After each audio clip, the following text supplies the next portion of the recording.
Hello friends and welcome to my channel. Today I will show you how to insert the SIM card and the memory card into the Samsung A05. In the phone box you will find the SIM tray removal tool. Insert the SIM tray extract tool into the hole and remove the SIM tray. Now place the microSD card and SIM cards with the gold contacts facing down.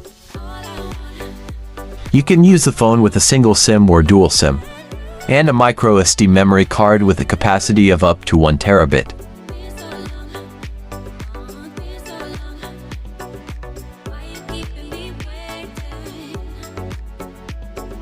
After inserting the SIM card, you can set in the phone menu which SIM will be for mobile data or for voice.